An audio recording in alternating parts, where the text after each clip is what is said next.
Episode 6 की शुरुआत होती है उस जल परी के साथ जो उन पम्पलेट्स को लेकर सड़कों पर घूम रही थी कि तभी उसकी नज़र कुछ लड़कियों पर जाती है जो एक दूसरी लड़की को बुली करके उससे पैसे छीन रही थी। और अगले ही सीन में वो जल परी सेम ट्रिक एक बच्ची पर जाकर यूज करने लगती है, पर वो बच्ची उसे डांटना शुरू कर देती है।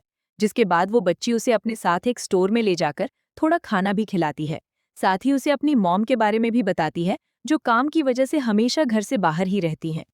अब जाने से पहले वो बच्ची उस जलपरी को कुछ पैसे देकर कहीं पर जॉब ढूंढने के लिए भी कहती है, और वो जलपरी बच्चों की तरह चुपचाप उसकी बात सुनती है।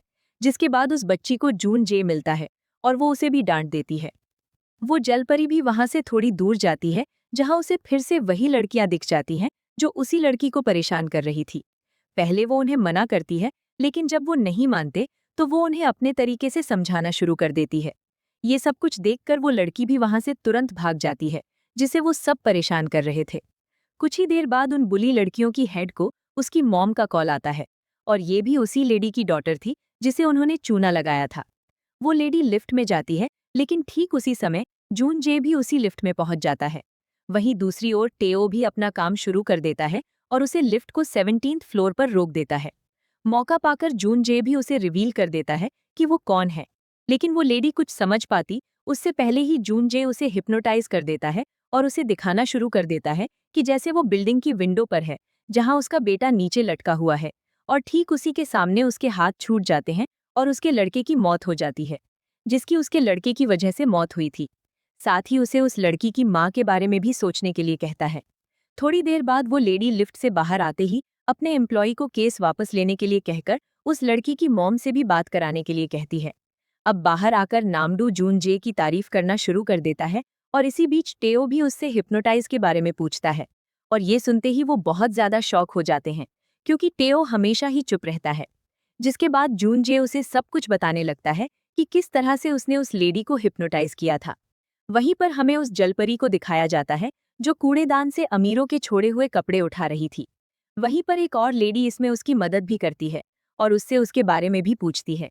वो जलपरी उससे जून जे के बारे में पूछने की कोशिश करती है, जिस पर वो लेडी उससे जून जे का एड्रेस पूछती है। लेकिन उस जलपरी को सियोल के अलावा कुछ भी नहीं पता था। जिस पर वो लेडी उसे याद करने के लिए कहती है कि तुम्हें जून जे को वहीं पर ढूंढना चाहिए जिस जगह का उसने तुम्हारे सामने जिक्र किया हो। और ये सुनते ही वो जलपरी बिल्डिंग नंबर 63 पर जाने के लिए बस स्टैंड पर पहुंच जाती है, जहां वो बस में चढ़ तो जाती है पर बिना बस पास के, जिसके बदले में वो ड्राइवर को पैसे देती है, पर वो भी कम होते हैं। लेकिन इसके बावजूद वो बस ड्राइवर उसे उसकी डेस्टिनेशन तक ले जाता है, जहां एक तरफ जून जे अभी भी उस ब्रेसलेट के बारे में ही सोच रहा था, वहीं दूसरी ओर वो जलपरी भी बिल्डिंग 63 के बाहर पहुंच चुकी थी। यही हमें दिखाया जाता है कि बिल्डिंग 63 में एक बड़े प्रोग्राम की भी तैयारी चल रही थी, जहां एक्वेरियम शो होने वाला था। इसी बीच जलपरी भी जैसे ही अंदर जाती है, एक एम्प्लॉय वहां के गेट्स भी बंद कर देता है। इधर अंदर जाते ही वो जलपरी इतनी सारी मछलियों को देखकर खुश हो जाती है कि अब उसे पैसे कमाने की जरूरत नहीं पड़ेगी, और अगले ही मोमेंट वो अंदर जाकर उन्हें खाना शुरू कर देती है। सीन शिफ्ट होता है सिया पर, जो अपने घर की मेड से कुछ खाना बनाकर पैक करने के लिए कहती है, और वो मेड भी अपने बेटे का फेवरेट खाना बनाकर सिया के लिए पैक कर देती है। नेक्स्ट सीन में सिया वही खाना लेकर जून जे के यहाँ पहुंच जाती है और उसे कहती है कि वो खुद ये खाना बनाकर लाई है। जून जे भी काफी सरप्राइज था, लेकिन जैसे ही वो उस खाने को खाता है उसे अपने बचपन की मेमोरीज याद आने लगती हैं, जहां उसकी मॉम हमेशा उसके बर्थडे के दिन ऐसा ही खाना बनाया करती थी। नामडू भी उसी समय वहां पहुंच जाता है और जून जे के साथ मिलकर उसका बर्थडे सेलिब्रेट करने के लिए कहता है। लेकिन जून जे किसी अपॉइंटमेंट का बहाना बनाकर उन्हें वहीं पर छोड़कर चला जाता है, और यही पता चलता है कि नामडू सिया की हेल्प कर रहा है ताकि वो जून जे को इम्प्रेस कर सके। लेकिन उनकी काफी मेहनत के बाद भी ऐसा नहीं हो पाता। इसी बीच सिया की उस मेड को भी दिखाया जाता है जो अपने बेटे की फोटो देख रही थी, और असल में वही जून जे की मदर है जो उसके बर्थडे के दिन हमेशा जून जे को उस एक्वेरियम में लेकर जाया करती थी। और इधर जून जे भी उस एक्वेरियम में पहुंच चुका था। वहीं दूसरी ओर वो जलपरी भी खाने के बाद उसी एक्वेरियम में सो गई थी, और सभी लोग शो के लिए वहां पहुंच चुके थे।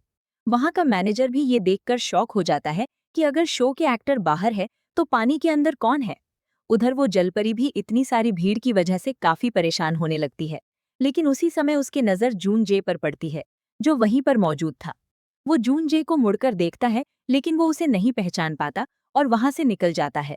इधर जून जे से मिलने के लिए जैसे ही वो जलपरी बाहर आती है, वहां की सिक्योरिटी उसे देख लेती है और उससे पूछताछ शुरू कर देती है।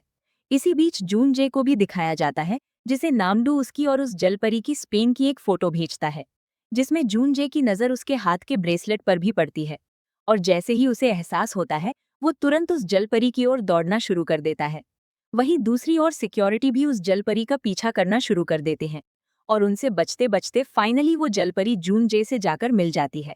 उसे देखकर वो जलपरी बहुत ही ज्यादा इमोशनल हो जाती है।